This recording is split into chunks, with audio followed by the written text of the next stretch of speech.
Welcome to Picks with the Professor, the show where a real statistics professor and his gives friend you Jake. sports betting tips. I'm your host, Professor Sides. For the latest updates, information, and picks, you can follow me on Twitter at Professor Sides. You can follow my friend Jake on Twitter at myfriend_Jake. Today is Monday, August 29th, 2022, and this episode covers all of today's Major League Baseball games. In case you're new here, I've built a mathematical model for win probability and totals using hitter and pitcher projections I've created, along with weather data, in order to make one pick on every game that's played 7 days a week, though there are no Sunday shows.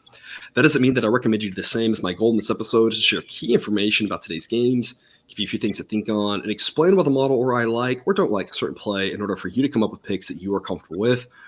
I never recommend blindly tailing or fading any pick, but rather to hear the justifications and thought processes to make sure you're fully on board with us or against us before investing your hard-earned money.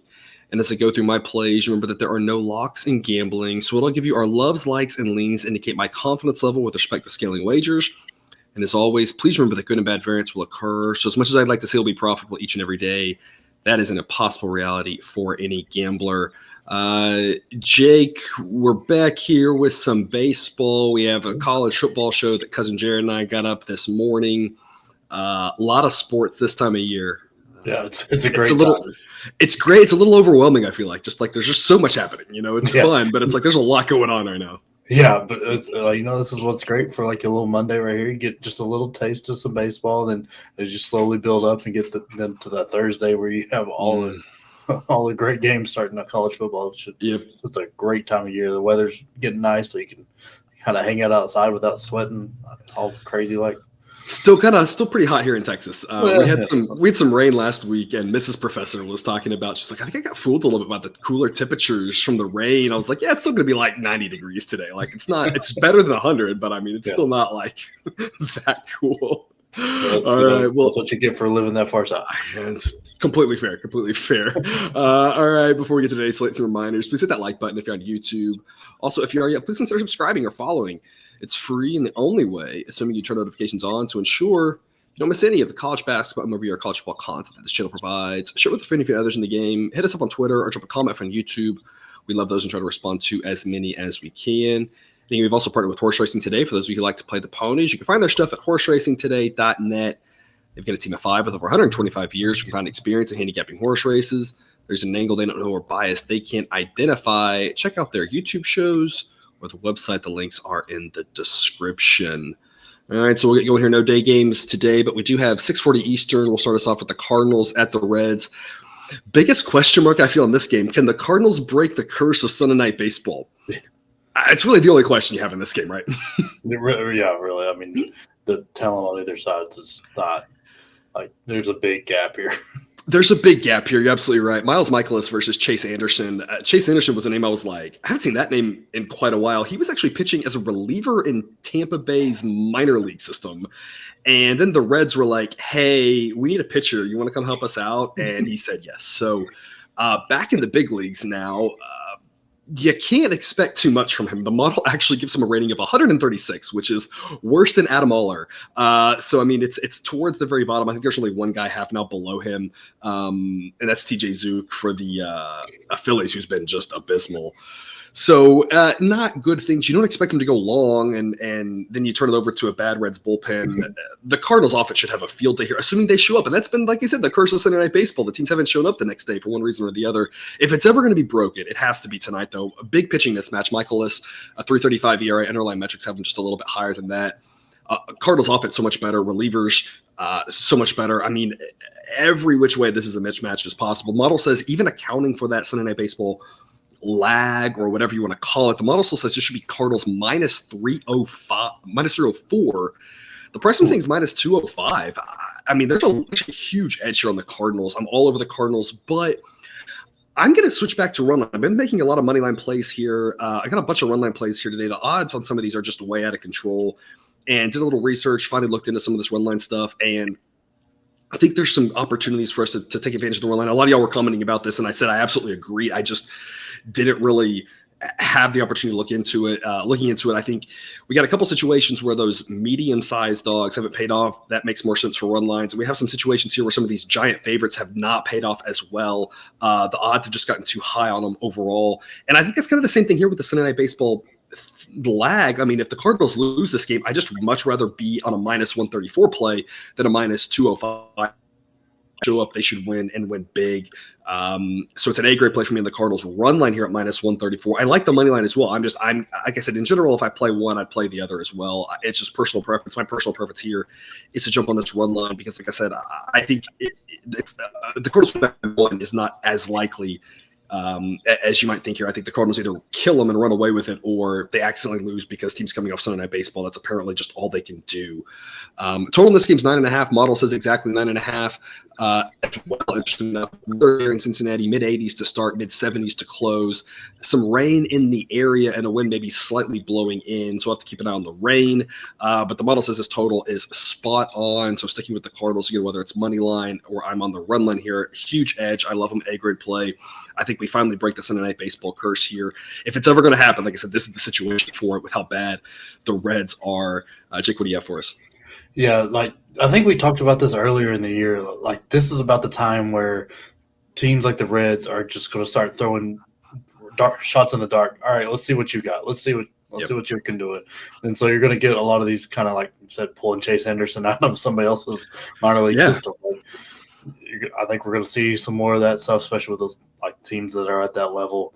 And I think the Cardinals will take full advantage of it tonight. Yeah. And I think the run lines are kind of smart look here because, sports books and everybody's kind of got these teams figured out right now. Like you kind of know where they're going to be. So it's the money line odds are going to, I think we're going to see bigger, like big favorites. Like we've seen lately, some of these numbers getting really out of hand. Yeah. So I think the run lines are really smart to look at right now. And this Cardinals one, they should take full advantage of it. I mean, they did win a big couple of games with the Braves there, so hopefully there's not too much of a letdown, but I don't think that happens. I think we got a good chance to see Pujols add one or two more to his count, maybe get a little closer to that 700 number. So it's good. Especially in that park, right? Yeah, it's a great hitter's park. So hopefully that rain stays away and he can do it. Yep. Yeah, I'm with you. I'm surprised their money line price is so low. We've seen some of these really big money line prices, and maybe it's coming down a little bit because people have realized that taking the big money lines hasn't been on net profitable. We've tried to zig and zag and find the spots where it is profitable and done okay. We've done better than just playing all of them because there's been a lot of big favorites that I've said, hey, stay away from, and those have been mostly the ones that have not worked out. But even then, we've still got bitten a few times by these big favorites. I'm just surprised the number isn't higher.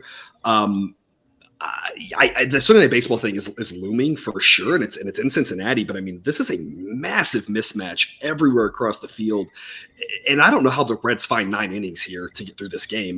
The only hope the Reds have is the Cardinals just are still asleep from last night, which again we've seen, but part of that is a little bit mental, and part of it's physical from the travel. Absolutely, the Reds were comfortably in their beds last night, but like teams travel a lot. Like at some point, if part of it's mental.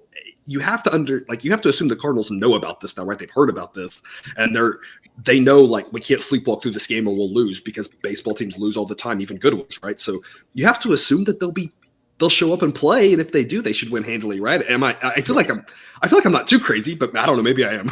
Yeah, no, I'm with you, and I mean, I wonder at some point how much this becomes like a self-fulfilling prophecy, like where like mentally the Sunday Night Baseball thing starts to take more effect than it actually does, like physically. Yeah. So I wonder if that kind of plays into it, just where it's just beaten into their head that we're going to play bad tonight because we played last night. Kind of yeah, you do wonder, and it's just such a small sample size of this. We don't really have a big enough data set to really figure out like what's random and what's all the other stuff. And so there's a lot of questions. It's a weird trend, and like I said, a little bit of the trend makes sense, but not nearly to the effect it's had. Like teams playing a little bit worse the next day, sure, I totally understand. But yeah, the way it's gone has been really bonkers. But yeah, if some of the teams coming off Sunday Night Baseball have won, they haven't all lost, and it's like this has got to be another one that wins, right? The Reds are so bad, and like I said, I'm not expecting anything out of Chase Anderson. Neither is the model. So again, Jake and I are both all over the Cardinals here tonight, both on the run line, but again, I think money line's probably a solid look too. I'm just securing myself a little bit better odds in case they accidentally lose it outright. One other game at this time slot, 6:40 Eastern, first pitch Dodgers. The Marlins no rain here because they've got a roof there in Miami. Tony Gonsolin versus Pablo Lopez, two pitchers that project about the same according to the model. Results-wise, we talked about Gonsolin's having a great year, sustained by a really low batting average on balls in play. I've tweeted about this. I don't expect it to continue. He keeps doing it, but I talked about this last week. There's been a long list of pitchers that I kind of keep saying there's some smoke and mirrors here, and eventually just one by one, they eventually have a bad start. Not to say this Marlins offense is the one to take advantage of it, but I'm not as high as Tony Gonsolin as the books are. Pablo Lopez kind of getting it right last start against the A's. Of course, that was just the A's. The Dodgers are a little bit better offensively than the A's, just a little. Just a little. Yeah, right. Maybe that's debatable, right? Yeah. So I mean, I like Pablo Lopez here. The Dodgers are just so good, and we saw it yesterday. I mean, once they got 2 or 3 runs off Cabrera, it was like you kind of knew that game was over. It's always scary playing against the Dodgers. I'll take the Marlins here on the run line. It's plus odds on the run line, but just a C-grade pick. There's not a big edge here. With regards to the money line, the model says 186, and so at 192, there'd be a little bit of value on the Marlins. But these mid-sized dogs, the ones you talked about, probably better on the run line because they haven't been as profitable. The bigger dogs haven't really won at a higher clip, but their big plus odds have made the payout worth it, and the big plus odds here are just not quite enough. It should be a low-scoring game. Model says 6.9. Actual total is 7. Low-scoring game. Maybe the Marlins lose something like 3-2 or something. It's only a C-grade pick also, though, just because this Dodgers team can play add-on like we saw yesterday, and I just don't want to go too heavy against them in this spot. I didn't mind going heavier against them with Sandy. I didn't mind going heavier against them when I've got crazy high-plus odds, but this one's just not as exciting for me. I'll do it, but just a lean here on the Marlins. I think it's the smarter play, but it's not what I'm saying run to the window on. I think, again, the price on the Dodgers is too high. I think I'd rather just pass if you don't like the Marlins, and I think that's a perfectly reasonable thing to do. Jake, what do you got? Yeah, this is one I'm staying away from. I can't, in good faith, fade the Dodgers at any level. Yeah. There's no break. They don't make mistakes. It's just that offense comes at you hard and heavy, and then I mean, that has to be such a confidence boost. Maybe why you're seeing Gonzalez's numbers kind of do better than what's expected is because, I mean, when you're not scared to really make a mistake because you know that offense is behind you, you can get a little more challenging and kind of take some more risk and stuff. And that might be paying off for him. I don't know, but I can't. This is tough to go against the Dodgers. I mean, Sandy might be the one Marlins pitcher I would go against him on just because he can dominate a game, but the rest of these guys, I don't staying away from this one.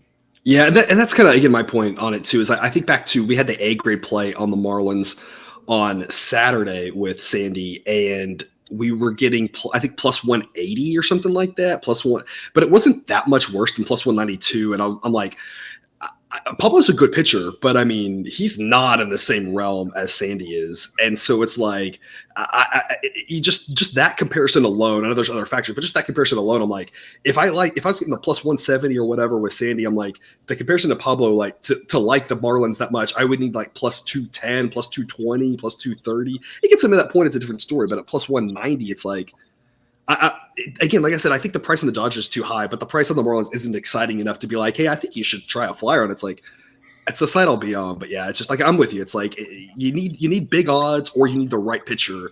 And Pablo's good enough to give you hope, but still probably gives up a few runs to this Dodgers team because the Dodgers can hit almost everybody.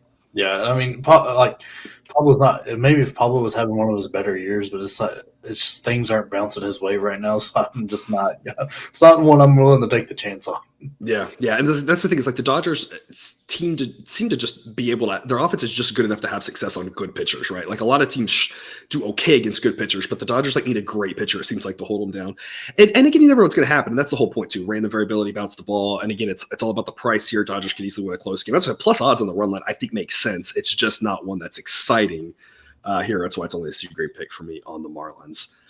7:05 Eastern, first pitch, Cubs at the Blue Jays, another team that's been overpriced for a long time. Fading the Blue Jays has worked out pretty well for us for the most part.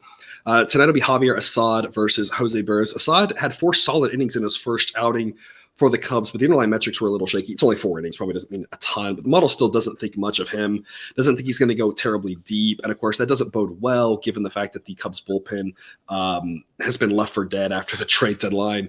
Not that I really want to back the Blue Jays, though. Berrios is just average. He's better than that 5.28 ERA, but the underlying metrics still have him in the mid fours.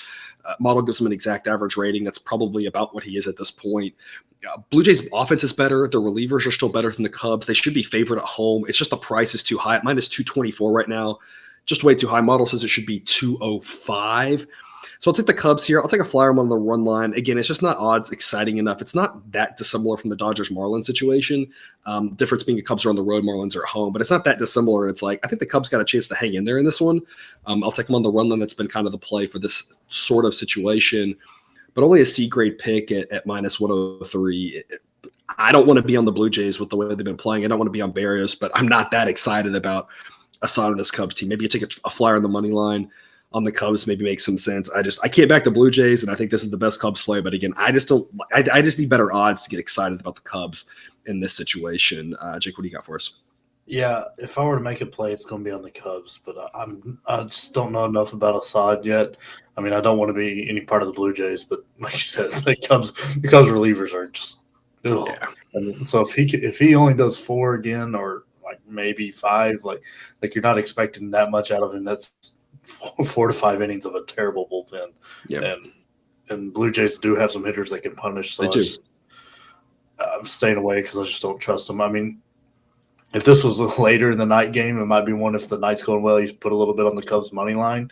Right. And maybe if you did well this weekend, like, hey, let's put a half unit on the Cubs money line. We'll see what happens. But this is I don't see this one going well. This is not a great game to watch or make a play on. It feels like a game. I think the Cubs could maybe get up early in this one because again, Berrios isn't anything special.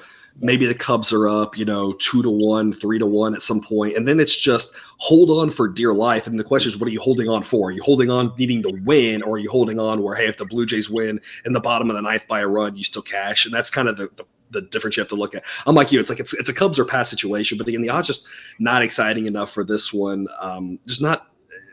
I'm just like I said, I'm just nervous because the bullpen for the Cubs is going to give up something, and it's just like I said, what are you holding on to? Are you hoping they only give up 2 runs, or are you like okay with them giving up 3? Right? It's never really a fun place to be in. It plus odds maybe on this run line, I like it a little bit more, minus 103. I think it's worth a look, but it's not one that's exciting. Model does say to go over. Total's 9. Model says 9.7.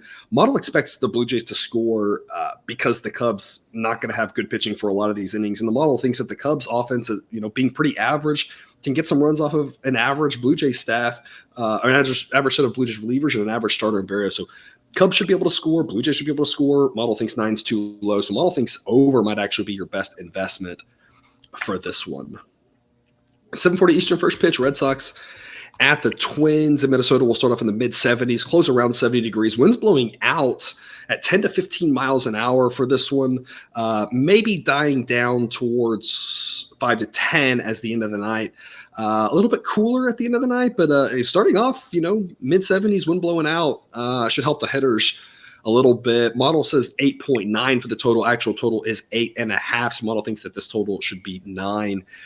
Brian Bello for the Red Sox, 7.36 ERA, but don't be deceived by that. His underlying metrics say it should be in the mid-3s. He's an above-average pitcher, I think. I like Bello. I think he's got a lot to offer. I think he's a lot better than Dylan Bundy with a 4.56 ERA, and the underlying metrics say that's pretty accurate. So Red Sox have the edge here with regards to starter, but I like the Twins relievers better. And I like the Twins bats better, and the game's in Minnesota. This is a coin toss type game. The model says Twins minus 112. I'll take the Twins minus 118. I think it's priced really well. Like I said, I'll take the home team here because the Twins, I think, are probably just a little bit better of a team. But I mean, I'm a little bit only a C-grade pick because I don't want to go too heavy backing Dylan Bundy against a pitcher I think is better than that. So one, I don't think offers a ton of opportunity here. Maybe you look at a team total over, game over, something like that. But again, I think a game that's priced really well. If the starting pitchers were flipped, it'd be a different story. But I'm just not that confident Dylan Bundy laying a price like this. If it's minus 110 on the Twins, I'm a little bit more excited. Minus 118, only a C-grade pick. Jake, what do you got for us? Yeah, this is my last go with the Twins. If they let me down here, I'm crossing them off my list. So fair. Go with the Twins. Like I said, they've got the better relievers. I think they've got. It's not like the more powerful offense, but I think a more like consistent type offense. Yeah, a better offense. Yeah, and it's just I think this is one they kind of got to have where the Red Sox are kind of wavering on play. I think they're really out of the playoff race, to be honest. But they need, not mathematically, but they need a good run, and they got. I mean, it's right there in front of the Red Sox with the teams they're playing. It's just the problem is they're playing better teams. It's like they're playing teams they could beat and leapfrog, but they're also playing better teams, which makes it tough. So I mean, yeah, the Red Sox are not in a great spot right now. So it's just one of those. Like you said, I really think the Twins, and I like Bello, and I'm not a big fan of Bundy, but I don't think there's that big a gap the way they're throwing this year. Maybe like later on in their career, like there'll be a bigger gap, but right now it just doesn't seem that big of a gap. So I think the Twins can get enough to get it done. Yeah, I'm with you as well. Like I said, I wish the price was a little bit better, but Jake and I both in the Twins.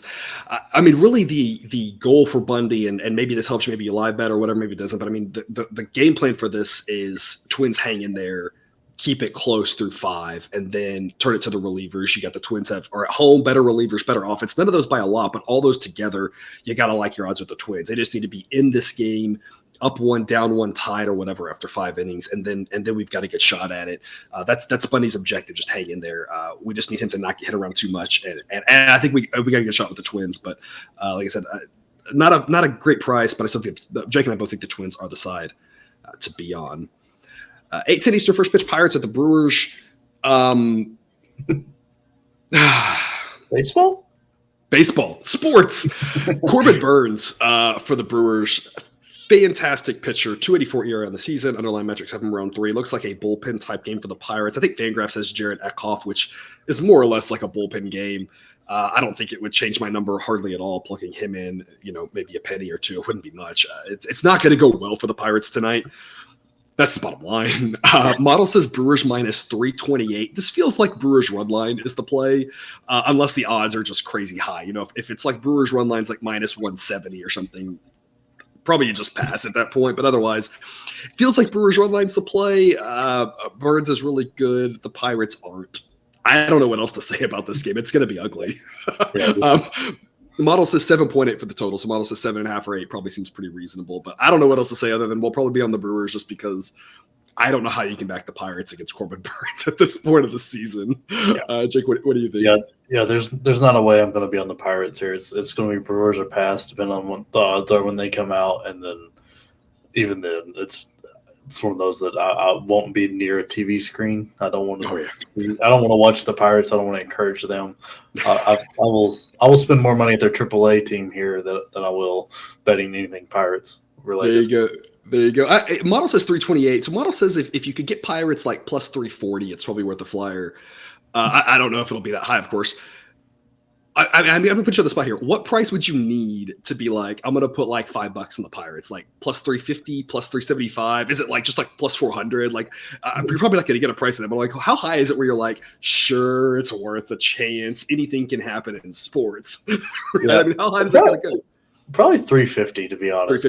Like when you started that question, that was the number that popped in my head. Okay.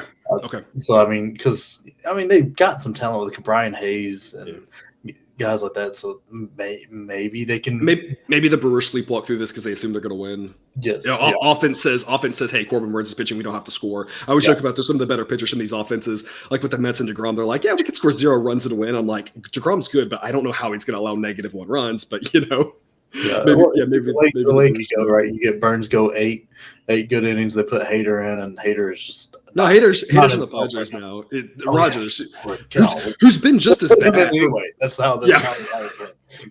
or at least Rogers, who's not been as bad as Hader, because I don't know how you can be as bad as Hader, but Rogers has also been terrible and coming over from San Diego. But yeah, I'm with you. Like the model would agree with that if you get plus 350 in the Pirates. But I mean, I don't think you're going to see odds that high. I think we're probably going to see odds where Brewers run line is the play. But again, we'll see what the price comes out. Tweet out a play, update the sheet if we like anything later in the day. Given the Pirates are supposedly going with a bullpen game, my thought is if they drag their feet on announcing a pitcher, maybe later in the day until we get a price for this one. I mean, not that it matters. Like I said, the money line should be massively favored to the Brewers anyway, right? Yeah, the over is probably a better look than a money line or run line. It's just tough because you're counting on the Brewers to score all the runs because you don't expect the Pirates to really score off of Burns, right? No, I mean that's the problem. We've had a couple of these games. That's why, like I said, I added the run lines as an extra look at for us here, but it's tough. And you talk about team totals is the same thing. Like if this total actually is 8, isn't your team total for the Brewers like 6 and the Pirates like 2? I mean, it's got to be something crazy. 2.5. I mean, do you really? I mean, I guess maybe, but like I don't really want to go under 2.5 for the Pirates. And if the Brewers are at like 5.5, 6, I'm like, I mean, they probably score that many, but they probably only bat 8 innings, which hurts a little bit. And it's like, I don't know. It makes it tough because like if you're going over, it's all on the Brewers, and if you're going under, it's all still on the Brewers not to score, right? Yeah. I don't know. It's a tough one. Yeah, this is one of those wild games. There's probably not a great play to be made. Yeah, I'm hoping the hope is it's like the Cardinals game and that the Brewers are like minus 220 on the money line for some dumb reason, minus 250 on the money line, and we can get an advantageous either money line if that's the way you want to go or run line price. That's the hope. Cross your fingers, but I'm not holding my breath for that outcome. To the late games, 9:07 first pitch, Yankees at the Angels. It'll be mid-70s to start in Anaheim, around 70 degrees to close. A slight breeze blowing out, dying down as the night goes on, kind of what we normally see in the Los Angeles area. Frankie Montas versus Jose Suarez. Montas, 3.84 ERA in the season. Underlying metrics say it should be in the mid-threes. Still, for the most part, being a disappointment for the Yankees. But as I mentioned last time, I don't think he was ever as good as was touted as for the A's. I don't think he's as bad as he's looked for the Yankees. Somewhere in between. A solid pitcher. Jose Suarez for the Angels. Probably about average. 4.19 ERA in the season. Underlying metrics say that's pretty spot on. So, I mean, just a run-of-the-mill pitcher here. Angels offense kind of pretty average at this point. Yankees relievers decimated. Angels relievers not that good. Yankees offense still supposedly good. There were rumors that they used to be good. Do you remember, was there a time when the Yankees offense was good? I feel like there was. There was when they had this guy, Joey Gallo.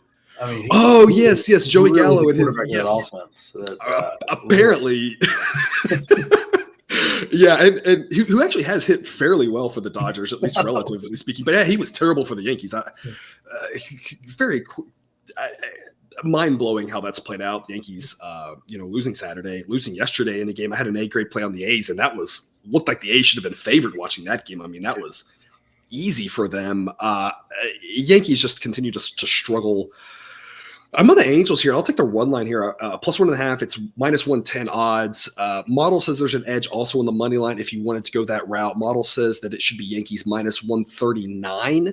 And so a price of Angels at plus 159 makes a lot of sense. Again, for the most part, this has been a situation where it's been better. There have been a lot of one-run games for these types of favorites. So I'll give up a little bit on the plus odds to ensure a higher probability of winning. I'll jump here on the run line. A grade play for me. But like I said, I like the Angels one way or the other. It's Angels or pass. The Yankees price is way too high. If the Yankees had been playing reasonable, different story. But with the way the Yankees are playing right now, and again, their relievers are just in shambles at this point with all of the injuries that they've had, leg infections, all sorts of nonsense. I don't really know what's going to happen in this game. So either plus odds on the Angels or taking the run line around even money, I think is way too good to pass up. Total, this one's 8. Model says 8.9. So Model expects some runs. Again, Model doesn't really love any of the pitching in this game and thinks that the hitting can get some runs in a fairly neutral-ish ballpark. So again, Model thinks it should be 9. So Model likes the over, whether you take over or team total over. I think there's an over to look there. Something to think about here throughout the day before you get to this one again. Angels are pass. I love the Angels. A great play for me on the run line. Jake, what do you got? Yeah, I'm sitting this one out. I can't trust the Angels. I can't invest my money. Because I feel like if the Yankees win this, they win it big, and if they lose, it's a one-run game. So I can't invest it. I'm probably completely wrong because I've not been right on the Angels maybe a handful of times this year. So I'm just going to sit this one out. Angels doing really well in Toronto this last weekend. I don't know how much of that is, like I've said for 2 months now, the Blue Jays are ridiculously overpriced and they're not as good as people think they are. Or how much of is this the Angels, Trout back, offense getting up to, again, mediocre, whereas with him struggling before he got hurt, and then with him being hurt, the offense just looked pathetic. Now the offense is at least competent. I don't know how much. I don't know how much of that is what. It's almost like we talk about, like, we're in the middle of the season, but baseball's such a wonky sport sometimes. It's like we talk about college football, right?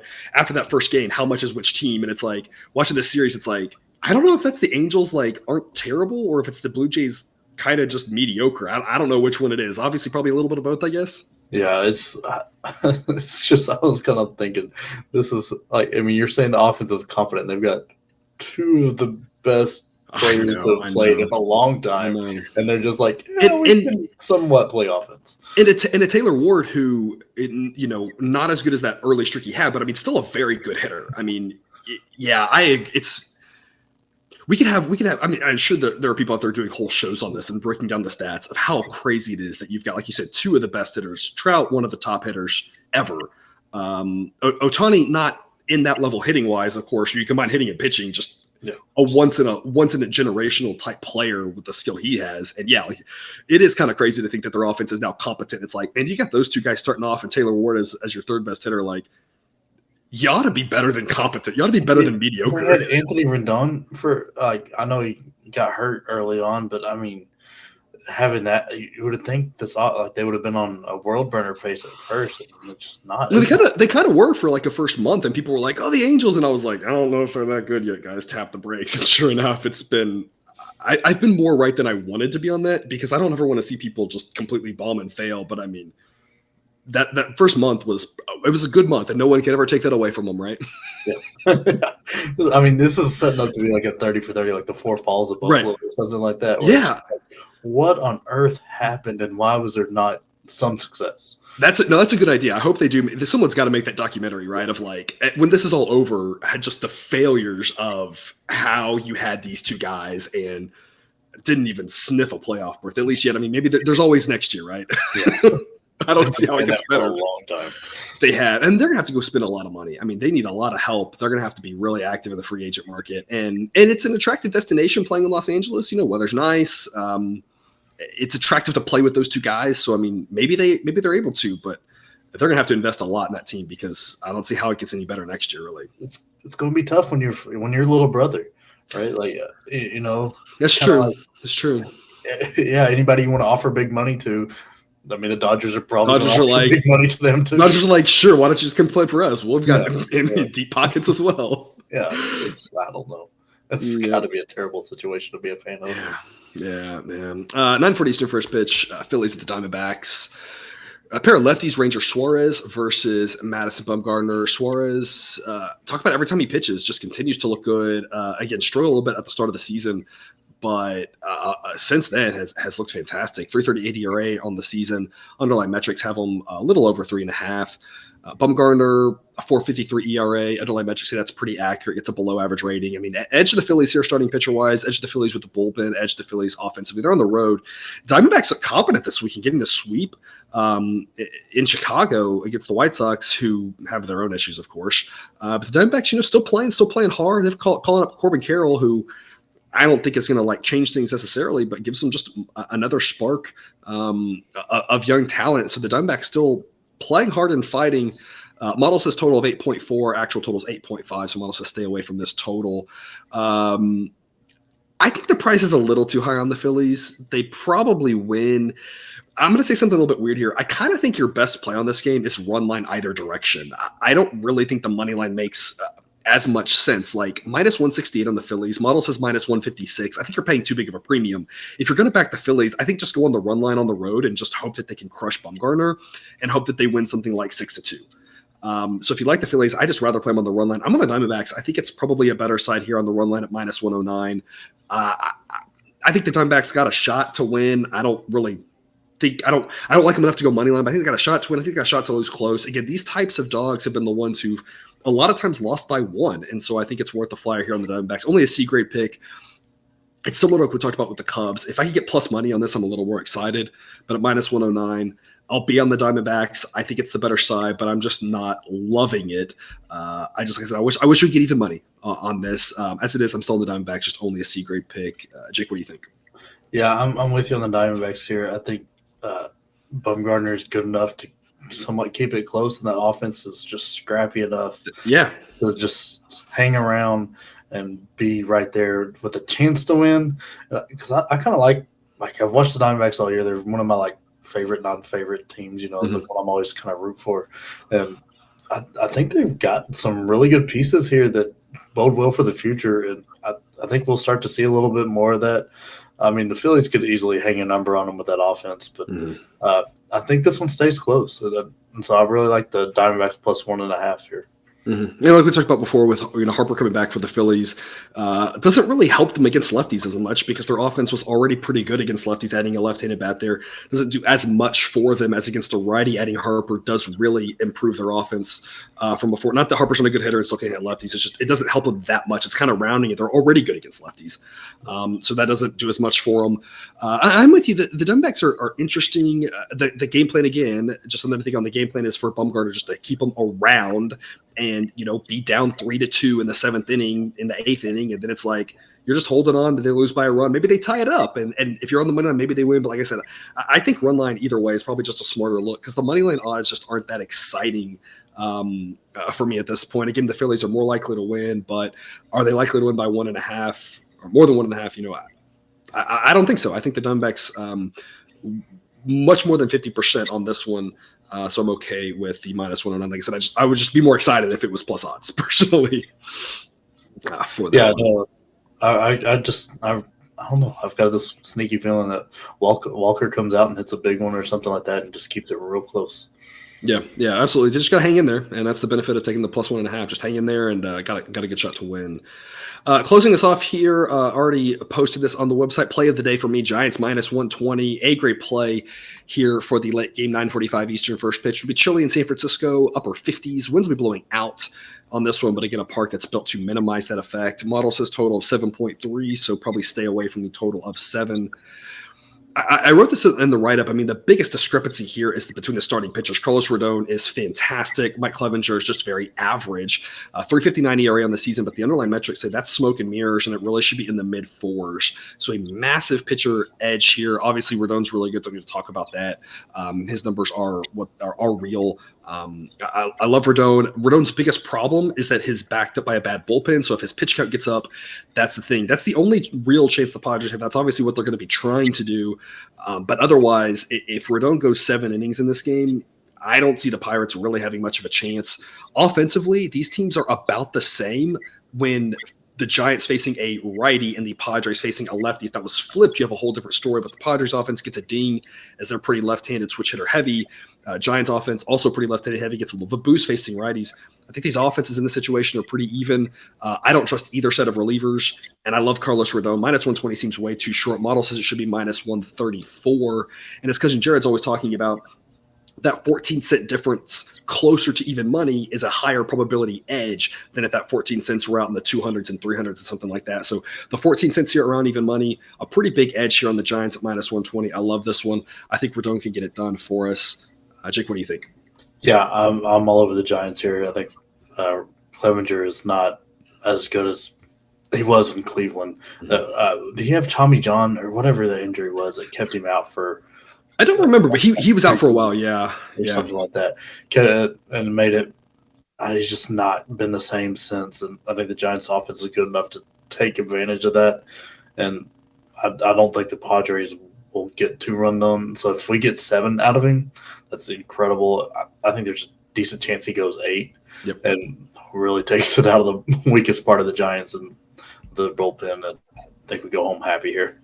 Yeah, that's the biggest thing. He's got to go deep for us. And you wonder with the Padres, I'm curious your thoughts on this. A lot of people talking about the Padres, all these big acquisitions and struggling. How much of the Padres struggle do you think is the little bit of they're now getting every team's best shot because of the trades? I mean, I think that Rodon's got to be thinking about that. I was thinking about this. Like a lot of pitchers probably are. They're going out there saying like, "I'm giving you my best shot." And not that pitchers aren't trying every game, but it's a long season. It's easy to have mental lapse. It's easy to maybe not be quite as prepped as you should be in such a long year. But like, you're getting up to face this Padres team with all the hype, right? And I wonder if that's part of the effect of them struggling is they're getting every team's best shot now. And I personally don't want to get Rodon's best shot. That terrifies me. That guy. Yeah. I think that plays a big part into it. Like, I mean, you think about this with any team, like whatever, like the Yankees, that logo, they catch the big shot. Like Duke, Kentucky, Kansas, in college basketball, or the Astros as of late have been that situation. They've gotten all those bad teams their best shot, and they haven't done as well against them because these teams are playing way over their heads against them. And it's not that they're not playing hard every game. It's just sometimes you need that, especially in a 162 game. Right. You got to have that little extra to like get you up a little above the 100% you've been throwing. And I think that's a big part of it. And there's a lot of like that team seems to run their mouth. I mean, Soto does that little dance, dance or whatever. When every ball he's like wiping around, like, no, that's not a strike, you know? Yeah. So like, you know, that sits in somebody's head, especially somebody as good as Carlos Rodon. He's not going to like that. He's going to come at it. And I think that's what's happening. I think you nailed it on the head there. Everybody is getting up. I mean, even the offense, like you're like, all right, we got to help our pitcher out. Their defense or their offense is supposedly really good. We got to add some little extra help for our pitcher, and I think that's really what's leading to a lot of these struggles here. Yeah, and you can even talk about Hader in the last several games. He hasn't been in the closer role for over a week now, so his struggles, he hasn't even pitched at a high leverage spot. So you can't even just say it's been that. I hear some of you out there, you know, you get off my lawn types, right? You know, they should be playing hard every game. They're professional athletes. And I get what you're saying, but again, it's hard. There's a human element to this, constantly being on the road, away from your family, away from your friends or your entourage or whatever you want to call it, right? Your buddies. You know, it's such a long grinding season that it's not that they aren't trying every at bat, but yeah, there is a little bit of a difference potentially in, you know, taking a playoff, taking a night off, you know, maybe being out a little bit late the night before, just trying to like, you got to find happiness and joy and whatever. And people just kind of doing that or whatever. But like, you're not doing that against the Padres because you're getting their best shot, it seems like. And like I said, Rodon giving them their best shot is like, you want him to have a night off. You want him to not be as prepped and just kind of be like going through the motions or whatever. And that's when you can get to him. But when he's rocking and rolling, he's scary. And I think he carries him to a victory tonight. Yeah, I'm with you. All righty. That's all the games today. Any parting words, Jake? Yeah, the U.S. Open starting. I know that first round, there's not a lot of great values there, but that second round, you start to find a lot of value in some of these players and stuff. And I've got a little bit, like I'm talking like a quarter of a unit. I'm curious to win it all. Okay. Since Djokovic isn't playing, and I think Nadal is kind of out. Him and Federer are kind of like aged out. So I think when I was looking at it, was like between plus 700 and plus 1,000. So, I mean, it's just something to watch. You know, the dog barking in the background, just like the dog pick for the U.S. Open. I love it. Yeah, it's fitting. It's fitting. It's fitting. Yeah, I love watching tennis. I don't dabble in that as much, but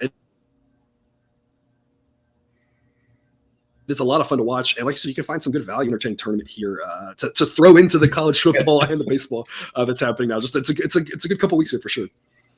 All righty. Well, that's all we have for you today. Thanks for tuning in to another episode of Picks with the Professor.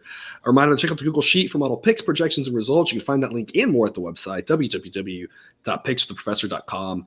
If you haven't done so yet, please click that subscribe button to ensure all the sports betting content we provide on this channel is dropped right into your feed. I'll see you tomorrow. And until then, remember, you can eat your betting money, but please don't bet your eating money.